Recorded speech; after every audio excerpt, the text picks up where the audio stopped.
बिस्मिल्लाहिर्रहमानिर्रहीम। अस्सलाम वालेकुम। मैं हूँ आरजे और आप देख रहे हैं YouTube channel cooking with RJ.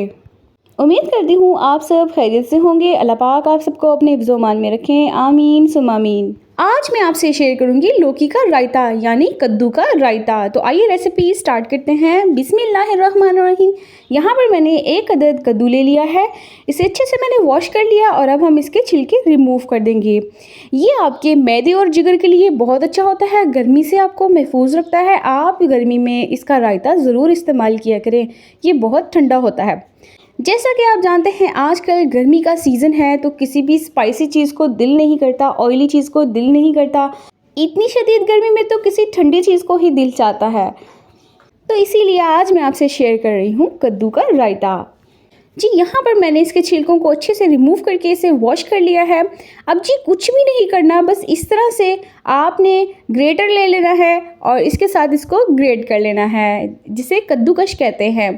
तो किसी भी तरह का हो, बड़ा हो या इस तरह का छोटा, तो बस आप इसे ग्रेट कर लीजिए इस तरह से।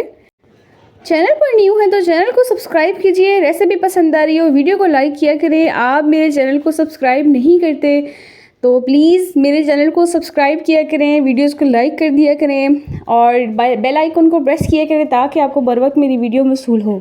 ये हमारे लिए आपकी तरफ से गिफ्ट होता है कि हम कोई अच्छा काम कर रहे हैं। तो प्लीज़ आप वीडियोस को लाइक कर दिया करें, चैनल को भी सब्सक्राइब कर दिया करें। कद्दू को जी अच्छी तरह से ग्रेट कर लिया है, तो चलिए अब हम इसे बॉईल करेंगे। तो आइए इसे बॉईल करते हैं। बिस्मिल्लाहिर्रहमानिर्रहीम। किसी भी तरह का बर्तन ले लेंगे, उसमें कद्दू को शामिल कर देंगे। बिस्मिल्लाहिर्रहमानिर्रहीम। हस्बे ज़रूरत इसमें पानी शामिल कर देंगे और इसे कवर करके एक उबाल आने तक छोड़ देंगे। बस 2 से 3 मिनट तक हम इसे बॉईल करेंगे ताकि कद्दू हमारे गल जाएं। तकरीबन 3 मिनट मुझे गुजर चुके हैं इसे बॉईल करते हुए। तो बस हमें इतना ही बॉईल चाहिए क्योंकि ये ऑलरेडी हमने ग्रेट किया हुआ है, तो ये अच्छे से जल्दी गल जाएगा। थोड़ी बहुत जो इसके ऊपर ये झाग आ रही है, इसको आप रिमूव कर लें, ये अच्छी नहीं होती। तो बस अब मैं इसे स्टेन कर लूँगी। आप चाहें तो ठंडा करने के बाद इसको बीच में से निकाल लें। तो यहाँ पर मैंने आधा किलो दही ले लिया है, इसे अच्छे से बीट कर लेंगे। दही जब भी आप रायते में इस्तेमाल किया करते हैं या किसी भी सालन में डालने के लिए इस्तेमाल करते हैं तो उसे अच्छे से बीट कर लिया करें। तो इसमें मैं कद्दू शामिल कर दूंगी हस्बे ज़रूरत, बाकी को मैं बाद में इस्तेमाल करूंगी। तो यहाँ पर मीडियम साइज़ की कटी हुई मैंने प्याज ली है, बारीक चॉप की हुई, उसको शामिल कर देंगे। बिस्मिल्लाहिर्रहमानिर्रहीम। यहाँ पर हरी मिर्चें और छोटे साइज़ का टमाटर है, वो भी मैंने बारीक चॉप कर लिया था, वो भी इसमें शामिल कर देंगे। तो यहाँ पर मैंने खीरे शामिल किए हैं ब्रिक चॉप किए हुए। ये आप बिल्कुल ऑप्शनल है, आप इसको स्किप भी कर सकते हैं। तो ये मेरे पास पुदीना और धनिया है जिसको मैंने पीस लिया था और फिर इसमें ऐड किया है। आप चाहें तो इसको बारीक कटिंग करके भी इसमें ऐड कर सकते हैं। तो चलिए इसकी अच्छे से मिक्सिंग कर लेते हैं। अब जी यहाँ पर मैंने 1 टीस्पून नमक का शामिल कर दिया, आप कम ज़्यादा कर सकते हैं। 1 टीस्पून काली मिर्च शामिल कर दी है घर की पिसी हुई, और 1 टीस्पून कुटी हुई लाल मिर्च शामिल कर दी है मैंने। आप यहाँ पर सिर्फ रेड मिर्च का भी इस्तेमाल कर सकते हैं।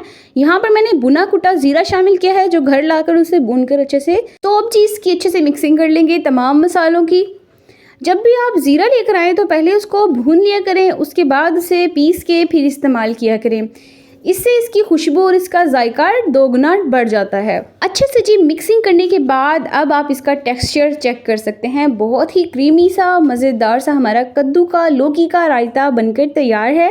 आप कद्दू को बॉईल करके स्टोर भी कर सकते हैं, जब दिल चाहे बस दही में ऐड करें, कुछ चीज़ें शामिल करें, कुछ सब्जियां शामिल करें और जी बस बनाकर इंजॉय करें अपने कद्दू का रायता। आई होप आपको ये रेसिपी बहुत पसंद आई होगी और बहुत आसान तरीके से मैंने आपको ये बताई है। तो आप मेरी वीडियो को लाइक कर लीजिएगा, चैनल को सब्सक्राइब कर लीजिएगा और मुझे फीडबैक दीजिएगा आपको ये रेसिपी कैसी लगी। ज़रूर मुझे कमेंट बॉक्स में बताया करें। तो खाएं पिए मज़े करें, मुझे दुआओं में याद रखें। मिलते हैं नेक्स्ट वीडियो में, तब तक के लिए अल्लाह हाफिज़।